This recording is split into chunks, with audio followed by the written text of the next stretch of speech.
what's called a substation. We're part of the Grid 25, which has been in great debate over the last number of weeks in the media. And Grid 25 is EirGrid's building of the grid, supposedly for all our good, or for all, to keep the lights on, they like to tell people, to scare people, if you want to put it that way. And what it is rolling out a grid to connect the country, most of it with 400 overhead lines.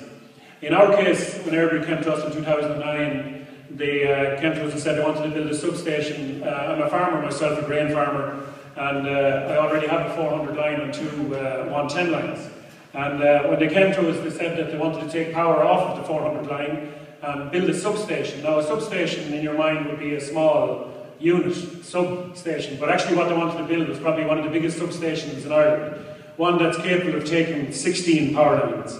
Now, I don't know where that fits into your reasonable debate there, Eamon, but to put a 16 power line substation into the middle of nowhere in County Laois and say that somehow got to do with jobs and benefiting the economy is an absolute joke. So I would take our project as a kind of a symptom of what's wrong with this whole energy policy and what's wrong with what's going on in Ireland at the moment.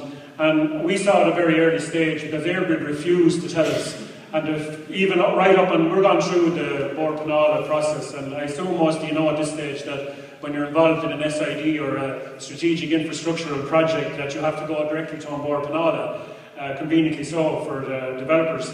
And so we've gone through that process. We've had our oral hearing, and we're waiting on a result at the moment. Hopefully we'll be successful. But for 4 years, EirGrid refused to tell us what the station was for. And they told us it was to take one single 110 line from our area to Kilkenny. And then when we saw that that was a lie, then they said it was to support Kildare, Wicklow, Carlow, Kilkenny, Laois, Offaly, and the list goes on. It got bigger and bigger. And for 7 or 8 months, we actually were in the dark. We didn't know the sheer scale of it, and then we found out it was 16 power lines. Like, in anybody's mind, could that be possibly reasonable? And what happened then, basically, when the turbine companies started coming around, then we knew what the bigger story was.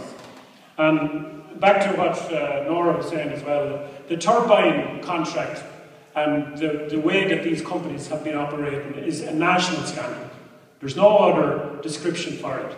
The manner in which they have dealt with people, and I would bring my own farming organisation into this as well, the way they behaved is disgraceful. The way they got involved in running meetings and informing farmers, and when IFA go out there and they bring farmers into a room, farmers automatically feel a comfort. They automatically feel that they're being protected by their own farm organisation. And the information they gave was wrong. They offered no protection whatsoever to the farmers and householders in the country who don't want turbines. They campaigned to try and not allow any longer setback distance from houses, which it's hard to actually credit. So I think they have huge questions to be asked of, and I think every farmer, you have to go back to your IFA branches and really question where are they going with this, because it is a big problem. Now, just on, when it comes to the grid then, the grid is largely made up of 400 kV lines. The 400 kV lines will never be put underground.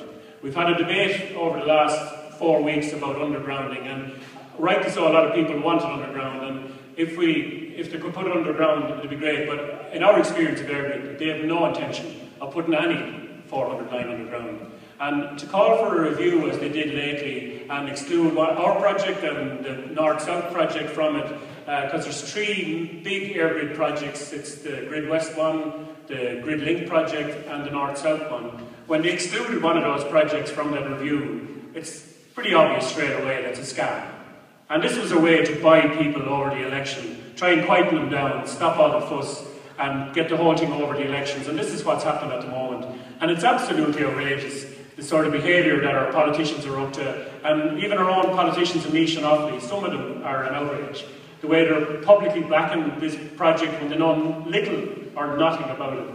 And, but the grid anyway, basically is being developed to export power. There's no question about that. We had 3 engineers, there's a few of them sitting in the crowd tonight here, who worked tirelessly on our committee. We had 10 in our committee who worked. They went to Europe, they looked at all the lines, they They went through the whole grid system in Ireland. We went through any document, any meeting, anything we could find, and EirGrid haven't even announced all the 400 lines in the country yet. There's new lines that have yet to be even put out there, and people might think they're escaping from the EirGrid net, but they've yet to find out that they're going to be caught in it.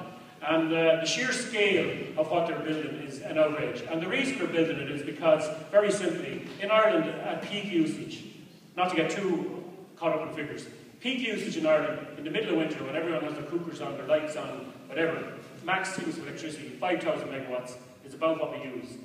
If you take a 40% renewable target out of that, give around 3,000 megawatts, thereabouts-ish, of wind power that we require. We're already over 2,000, already. Without building the grid, we're already over 2,000, right? EirGrid is building a grid for 28,500 megawatts of wind power.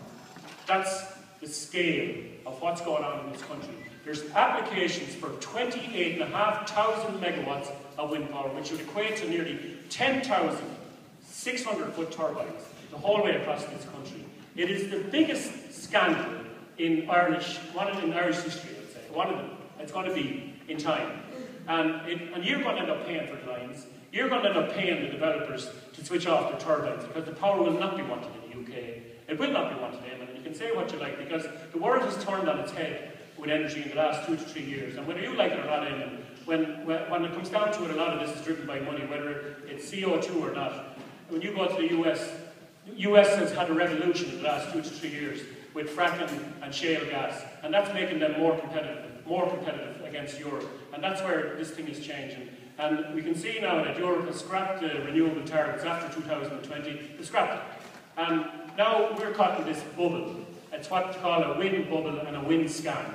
And we have the only reasonable approach now for us to take, and this is what we're asking you to do, I'm asking you to do anyway, is that we go for policy change.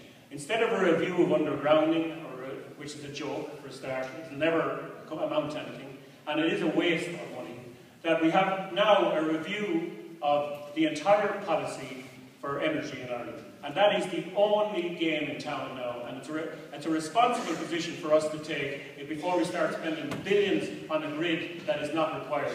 And if anyone tells you that the lights are about to go, that is a lie as well. From the height of the boom, power usage in Ireland has dropped by 25 to 30%. That much. And even at the height of the boom, there was no blackouts in Ireland.